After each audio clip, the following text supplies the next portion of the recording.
स्वागत है पार्ट 2 इस कृष्ण जन्माष्टमी स्पेशल पे। श्री कृष्ण का जिक्र वेदों में, पुराणों में और बाकी स्क्रिप्चर्स में भी मिलता है। जैसे श्री गुरु ग्रंथ साहिब जी में, जहाँ एक तरफ भगत कबीर हैं जो राम की भक्ति में लीन हैं, तो वहीं दूसरी ओर भगत रविदास है, भगत जयदेव है, जो श्री कृष्ण की लीलाओं में उस रस में डूबे रहते हैं। सिख जगत के जो वेद व्यास जी कहे गए हैं, भाई साहब भाई गुरदास जी, उन्होंने अपने ग्रंथ में वाहे गुरु महामंत्र का अर्थ बताया और कहा कि वाहे गुरु वा से वासुदेव, है से है ग्रीव हरि, गु से गोविंद, रू से राम। तो यहाँ भी साक्षात श्री कृष्ण बैठे हुए हैं। यही नहीं, सदगुरु साहिब गुरु गोबिंद सिंह महाराज जी ने जब फाइनल कंपाइलेशन करी गुरु ग्रंथ साहिब जी की, तो भाई मणि सिंह जी थे, उन्होंने पूछा, महाराज आपने अपने शब्द इसमें दर्ज क्यों नहीं किए? उन्होंने बोला कि भाई मणि, ये भगवान की, ये उस अकाल पुरख की वाणी है, इसमें मैं अपनी शब्द दर्ज करके इसका अपमान नहीं कर सकता। तो उन्होंने अलग से ग्रंथ बनाया, श्री दशम ग्रंथ। उसमें अपने जितने वाणी थी, शब्द थे, वो वहाँ उतारे और उसमें उन्होंने जितने अवतारों का जिक्र आया है वेदों में, पुराणों में, उन सब का उसमें विवरण किया। उसमें वृंदावन की कृष्ण लीलाओं का भी विवरण किया गया और उसमें अंत में उन्होंने लिखा कि मैंने ये ग्रंथ इसलिए बनाया है, ये मेरा खुद की वाणी नहीं, ये मैं एक भाष्य लिख रहा हूँ, एक कमेंट्री लिख रहा हूँ, ताकि जो जन साधारण को संस्कृत भाषा का ज्ञान नहीं है वो इसको पढ़ के लाभ उठा सके। श्री कृष्ण का जो सबसे डिटेल में वर्णन मिलता है वो मिलता है भागवत महापुराण में। वेद व्यास जी ने जब इसमें स्टार्टिंग में प्रथम स्कंद में जब सारे अवतारों का जिक्र कर रहे हैं, तो लास्ट में लिखते हैं कृष्णस्तु भगवान स्वयं। कहते हैं ये जो कृष्ण मैं यहाँ बता रहा हूँ, ये स्वयं साक्षात भगवान है, अकाल पुरख है, परमात्मा है। बाकी जितने मैंने अवतार लिखे हैं ये सब अवतार हैं, लेकिन कृष्ण अवतारी है, इससे ये अवतार उत्पन्न होते हैं और उन्हीं को नारायण भी कहा जाता है। वेदों में और ऋषियों ने ये एक बात इसी से रिलेटेड बताई है कि जो सृष्टिकर्ता ब्रह्मा जी हैं, उनकी लाइफ स्पैन 100 ईयर्स का है। हमारा जैसे एवरेज 100 ईयर्स का लाइफ स्पैन बताया जाता है और ऊपर नीचे जितना जीते हैं वो अलग बात है। ब्रह्मा जी का जो एक दिन होता है, यानी जैसे हमारा एक दिन 24 आवर्स का होता है, ब्रह्मा जी का जो एक दिन होता है वो 8 अरब 64 करोड़ साल हमारे कैलकुलेशन के हिसाब से होते हैं, 8.64 बिलियन ईयर्स। तो बताया गया है कि भगवान ब्रह्मा जी के एक दिन में एक बार स्वयं श्री कृष्ण आते हैं धरती पर। बाकी टाइम अब वो अपने अवतार भेजते हैं, अपने रिप्रेजेंटेटिव्स भेजते हैं, अपने अलग अलग मिनिस्टर्स भेजते हैं।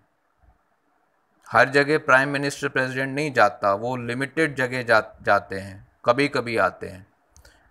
तो भगवान श्री कृष्ण ब्रह्मा जी के एक दिन में 8 अरब 64 करोड़ साल में एक बार खुद आते हैं, बाकी टाइम उनके रिप्रेजेंटेटिव्स भेजते हैं वो।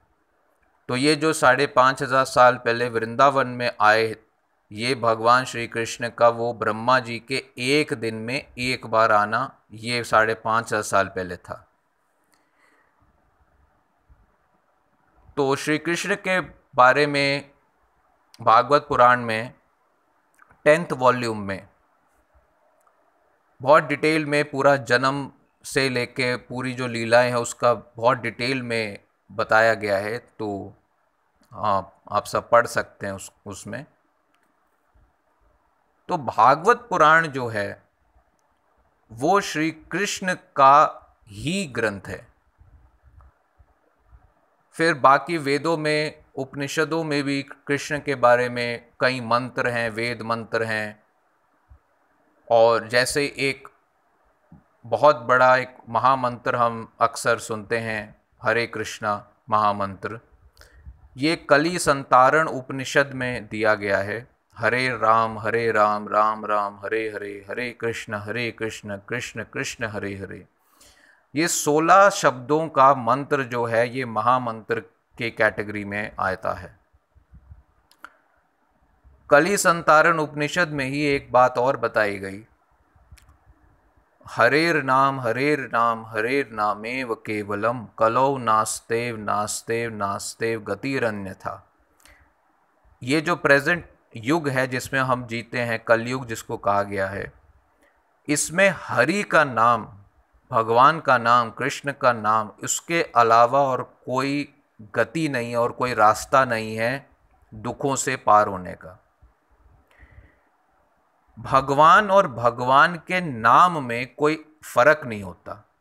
इसीलिए सदगुरु नानक जी ने भी मूल मंत्र में कहा गया, एक ओंकार सतनाम, वो उसका नाम सत्य है, बाकियों का नाम असत्य है। उनके नाम में उनकी शक्तियां विद्यमान नहीं होती, क्योंकि सब माया के अंडर होते हैं। तुलसीदास जी कहते हैं रामायण में, गो गोचर जहाँ लगी मन जाई, सो सब माया जान लो भाई। सारा कुछ माया है, मटेरियल है, फिजिकल है, टेम्पररी है, नाशवान है। केवल उस परमात्मा का, उस वाहे गुरु का नाम, उस कृष्ण का नाम ही सत्य है। उसके नाम में और उसमें कोई फर्क है ही नहीं।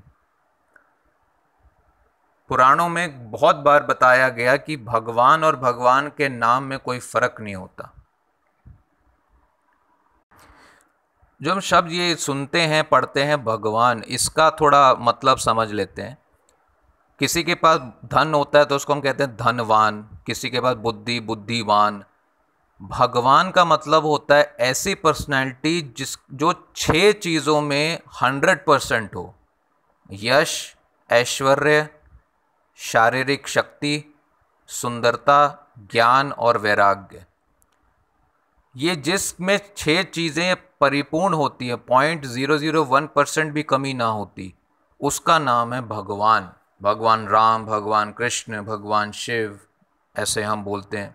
और आम तौर पे जो संत महात्मा होते हैं, ऋषि होते हैं, उनको भी एक रिस्पेक्ट देते हैं तो कहते हैं भगवन।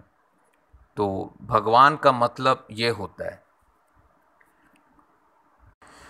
भगवान कृष्ण जो सबसे ज़्यादा जाने गए हैं वो है भगवत गीता से, क्योंकि गीता का उपदेश उन्होंने अर्जुन को दिया और फिर सब युद्ध हुआ और पांडव जीते, वो सब हमको हिस्ट्री पता है।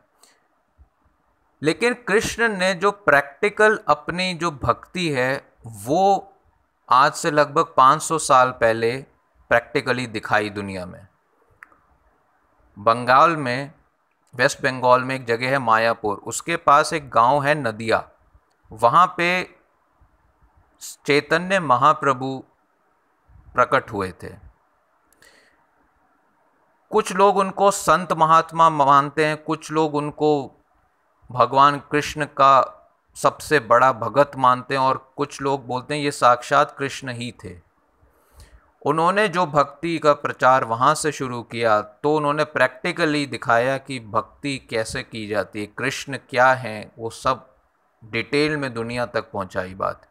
जितने भी हमको भक्ति से रिलेटेड स्क्रिप्चर्स, ग्रंथ आज मिलते हैं बाज़ार में, ये सब चैतन्य महाप्रभु की देन है। उनको गौरांग महाप्रभु भी कहा जाता था बिकॉज उनका एक गोल्डन कॉम्प्लेक्शन था। उसके बाद से फिर अलग अलग संत महात्मा हुए जिन्होंने दुनिया भर में कृष्ण भक्ति का प्रचार किया। दरअसल कृष्ण जो हैं वो हमसे क्या रिलेशन है ये समझना हमारे लिए बहुत ज़रूरी है। कृष्ण जैसे हमारा शरीर है और हम आत्मा के कारण शरीर जीवित रहता है, जब निकल जाता है तो बोलते हैं शव है। वेद बताते हैं कृष्ण हमारी आत्मा है, वो हमारे अंग संग रहता है। हमेशा रहते हैं। तो हमको जो ब्लिस, जो आनंद, जो परम, जो एक सुप्रीम हैप्पीनेस जिसको हम तलाश कर रहे हैं हमेशा से, वो कृष्ण को जानकर ही प्राप्त होगी। ये एक क्रक्स है, मेन बात ही है। अब कृष्ण जन्माष्टमी हम मनाते हैं, ये जो जन्म शब्द है ये भी बड़ा मैजिकल है। हम इसे शायद से कुछ लोगों को पता भी होगा, संस्कृत में जो शब्द बनते हैं वो धातु से बनते हैं, और जैसे जन्म शब्द है तो ये जननी धातु से बनता है। इसका मतलब ही होता है प्रकट होना, टू अपीयर। तो एक तरह से अगर देखें तो जन्माष्टमी मतलब भगवान कृष्ण अष्टमी के दिन, उस पर्टिकुलर दिन प्रकट हुए थे, अपीयर हुए थे। तो जन्माष्टमी के दिन सबके अलग अलग तरीके होते हैं, परंपराएं होती हैं, लेकिन मेन चीज़ होती है कि हम अपने जो हमारा सब कुछ है, देव एको नारायणो माता पिता भ्राता सखा सुहृद निवास शरणम गति, सब कुछ जो है उससे हम री इस्टेब्लिश अपना रिलेशनशिप करें। हम उसको भूले बैठे हैं। परमेश्वर नू पुले आते व्यापे सब बेरो, गुरु ग्रंथ साहिब कहते हैं। भगत रविदास तो क्लियर कहते हैं, बड़े बहुत जन्म बिछड़े थे माधव, यह जन्म तुमरी लेखे। बहुत जन्म हम तुमसे बिछड़ गए माधव, ये भी कृष्ण का ही नाम है। तो इस जन्माष्टमी को हम, और इस कोरोना टाइम में भी बहुत बढ़िया मौका है कि हम इंट्रोस्पेक्ट करें और अपने ओरिजिनल जो हमारा सब कुछ है, भगवान है, कृष्ण है, उससे हम अपना री इस्टेब्लिश करें रिलेशनशिप। क्योंकि हम उसको भूल गए ना, तो जिसको भूल गए उसको याद कर लो तो सुख मिल जाएगा। भूले दुखी हैं, याद कर लो तो सुख मिल जाएगा। याद करके ही सुख मिलेगा, रियलाइज करके, क्योंकि वो सत्य है और वो सर्वव्यापक है, वो हर चीज़ जानता है। तो ये कृष्ण जन्माष्टमी, आप सबको बधाई हो, बहुत बहुत बधाइयाँ। आने वाली कृष्ण जन्माष्टमी जो 30 अगस्त को मनाई जाएंगी 2021 को। और तब तक अपने उस परम पिता परमेश्वर परमात्मा से, अकाल पुरख से अपना संबंध जोड़िए, जितना हो सके उसका सिमरन कीजिए, जाप कीजिए और अपने ज़िंदगी में आनंद भर लीजिए।